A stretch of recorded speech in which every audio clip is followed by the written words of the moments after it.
ఓం నారాయణ ఆదినారాయణ. నెల్లూరులోని అవధూత శ్రీ భగవాన్ వెంకయ్య స్వామి ఆలయం చిన్న తిరుపతిగా విరాజిల్లుతుంది. తిరుమలకు బియ్యాన్ని పంపే అవధూత క్షేత్రంగా ఈ దేవస్థానం ప్రత్యేక గుర్తింపును సముపార్జించుకుంది. తిరుమలలో ఉన్నట్లుగా ఇక్కడ కూడా నిత్య అన్నదాన క్రతువు జరుగుతుంది. ప్రతిరోజు మధ్యాహ్నం 12:30 నుండి 2:30 వరకు మరియు రాత్రి 7:30 నుండి 9 వరకు ఇక్కడ భక్తులకు అన్నదానం చేస్తారు. ఓం నారాయణ ఆదినారాయణ అన్న నామంతో ఆలయ పరిసరాలు మారుమోగుతాయి.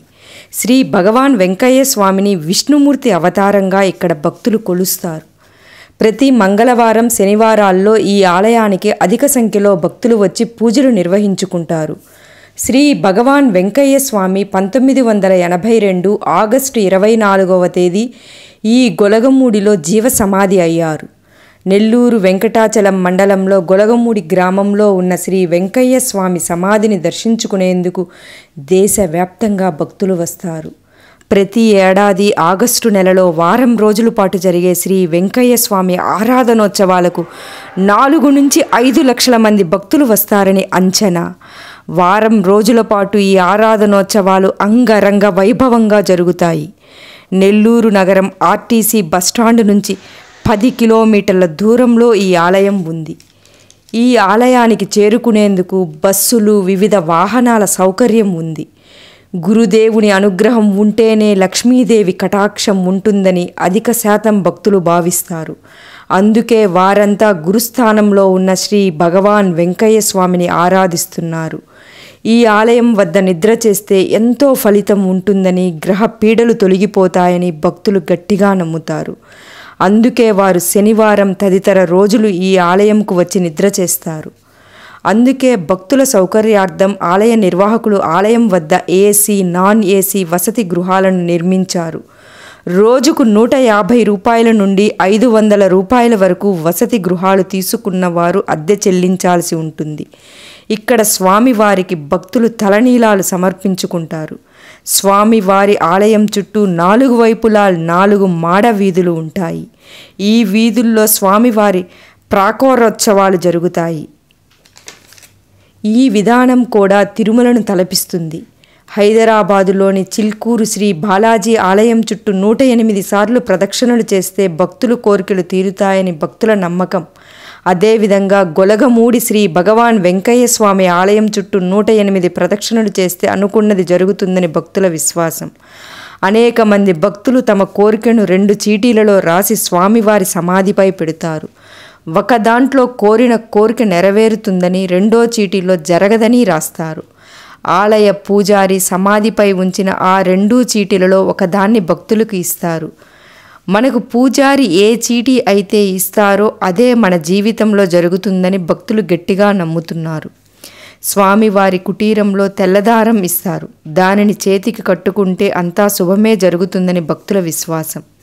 శ్రీ భగవాన్ వెంకయ్య స్వామి గతంలో భక్తులకు తెల్లదారం ఇచ్చి వారి సమస్యలు పరిష్కరించేవారని భక్తులు చెబుతున్నారు. స్వామివారి ఆలయం నందు ధుని అగ్నిగుండం ఉంటుంది. ఇది నిరంతరం మండుతూనే ఉంటుంది. అందులో భక్తులు నవధాన్యాలు, ఎండు కొబ్బరికాయ, కర్పూరం, కడ్డీలు వేస్తారు. తద్వారా ఇంట్లోని చీడ పీడలు తొలగిపోతాయని భక్తుల నమ్మకం. ఈ ధుని చుట్టూ భక్తులు 3, 5, 9 ప్రదక్షిణలు చేసిన తరువాత శ్రీ భగవాన్ వెంకయ్య స్వామి సమాధిని దర్శించుకుంటారు. ఆలయం ప్రక్కనే ఉన్న స్వామివారి కుటీరంలో స్వామివారు నివసించిన పూరి ఇల్లు, ఆయన వాడిన వివిధ పాత్రలను మనం దర్శించుకోవచ్చు. స్వామివారి ఆలయం పక్కన శ్రీ వీరాంజనేయ స్వామి ఆలయం ఉంది. ఈ ఆలయం ఎంతో పురాతనమైనది.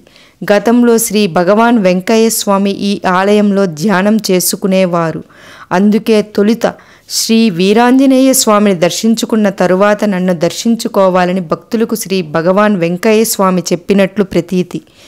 ఈ ఆలయంలో శ్రీ విఘ్నేశ్వర స్వామి, నవగ్రహ దేవతలు కూడా ఉన్నారు.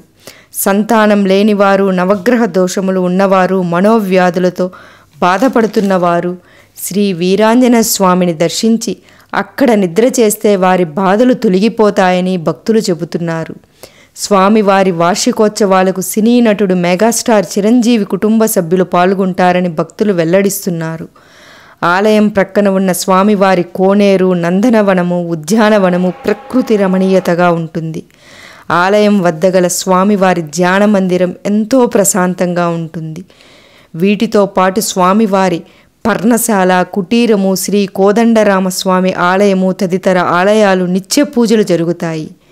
శ్రీ వెంకయ్య స్వామి ఆలయ ప్రాంగణంలో ఉన్న స్వామివారి శిష్యుల సమాధులకు భక్తులు నిత్య పూజలు చేసుకుంటారు. అలాగే శ్రీ భగవాన్ వెంకయ్య స్వామి ఆశ్రమం ఆధ్వర్యంలో పాఠశాల కూడా ఉంది. అక్కడ అనేక మంది బాలబాలికలు ఉచితంగా చదువుకొని ప్రయోజకులు అవుతున్నారు. అలాగే ఈ ఆశ్రమం వద్ద ఉచిత ఆయుర్వేద వైద్యశాల కూడా ఉంది. ఇక్కడ ఉచితంగా రోగులకు వైద్య సేవలు అందిస్తారు. ఇక్కడ ఉన్న వృద్ధాశ్రమంలో ఇంటి నుంచి గెంటివేయబడిన, వృద్ధాప్యం వల్ల నిరాదరణకు గురి అయిన అనేక మంది వృద్ధులు ఆశ్రయం పొందుతున్నారు. శ్రీ భగవాన్ వెంకయ్య స్వామి చేజర్ల మండలం ఆత్మకూరులోని నాగులవెల్లుటూరులో సోంపల్లి పెంచెలయ్య, పిచ్చమ్మ దంపతులకు ప్రథమ పుత్రుడిగా జన్మించారు. ఈయనకు 2 తమ్ముళ్ళు, 1 చెల్లెలు కూడా ఉన్నట్లు సమాచారం. శ్రీ వెంకయ్య స్వామి 20 ఏళ్ల వయసులో భవబంధాలను వీడి అవధూతగా అవతరించారు. ఆయన చివరకు గొలగమూడికి వచ్చి ఇక్కడ జీవ సమాధి పొందారు. స్వామివారిని అవధూత సిద్ధిసాయి తరువాత అవతారమని కొందరు, దత్తావతారమని మరికొందరు తలుస్తారు. స్వామి అనుగ్రహం ఉంటేనే గొలగమూడికి వస్తారని భక్తులు భావిస్తారు. శ్రీ వెంకయ్య స్వామిని దర్శించుకుంటే మన జీవితాలు మారిపోతాయని, కష్టాలు తొలగిపోతాయని ప్రతి ఒక్కరూ భావిస్తారు. ప్రతి ఒక్కరూ ఈ పవిత్ర పుణ్యక్షేత్రాన్ని దర్శించి స్వామివారి కృపా కటాక్షాలకు పాత్రులు కండి. ఓం నారాయణ ఆదినారాయణ. మరిన్ని వివరాలకు NNC 24 న్యూస్ని వీక్షించండి.